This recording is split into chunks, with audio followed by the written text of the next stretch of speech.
కూకటపల్లిలో fee రీయింబర్స్మెంట్ను ప్రభుత్వం త్వరగా చెల్లించాలని ఏబీవీపీ నాయకుడు గోపాల్ ఆకాశ్ ధర్నా నిర్వహించారు. రాష్ట్రంలో పెండింగ్లో ఉన్న స్కాలర్షిప్ ఫీజు రీయింబర్స్మెంట్ బకాయిలు వెంటనే విడుదల చేయాలని ప్రభుత్వాన్ని డిమాండ్ చేశారు. టీఆర్ఎస్ నుంచి నేటి కాంగ్రెస్ ప్రభుత్వం వరకు పెండింగ్లో ఉన్న 8,400 కోట్ల రూపాయలు ఫీజు రీయింబర్స్మెంట్ బకాయిలు వెంటనే విడుదల చేయాలని వారు డిమాండ్ చేశారు. కుకట్పల్లి డిస్ట్రిక్ట్ గవర్నర్ ఏదైతే బీఆర్ఎస్ హయాం నుంచి ఈరోజు కాంగ్రెస్ హయాం వరకు పెండింగ్ లో ఉన్నటువంటి 8,400 కోట్ల స్కాలర్షిప్ ను వెంటనే విడుదల చేయాలని చెప్పేసి కూడా ఈ రోజు అఖిల భారతీయ విద్యార్థి పరిషత్ యొక్క ధర్నా చేయడం జరుగుతా ఉంది. అదే విధంగా తెలంగాణ రాష్ట్రంలో వేల మంది విద్యార్థులకి ఈ యొక్క తెలంగాణ కాంగ్రెస్ పార్టీ విద్యను దూరం చేస్తా ఉంది. పేద విద్యార్థుల యొక్క విద్యని ఈ యొక్క కాంగ్రెస్ పార్టీ దూరం చేస్తా ఉంది.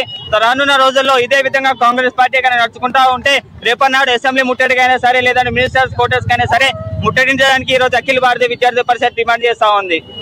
గోపాల్, అఖిల భారతీయ విద్యార్థి పరిషత్ కుకట్పల్లి డిస్ట్రిక్ట్ సెక్రటరీ. ఏదైతే మనం చూస్తా ఉన్నామో స్కాలర్షిప్ ఈ కాంగ్రెస్ ప్రభుత్వం వచ్చినాక కూడా ఈ ఏదైతే విద్యార్థుల యొక్క స్కాలర్షిప్ ఉన్నదో ఇప్పటికీ విడుదల చేయడం లేదు. కాబట్టి దీనివల్ల ఎంతో మంది విద్యార్థులు నష్టపోతున్నారు.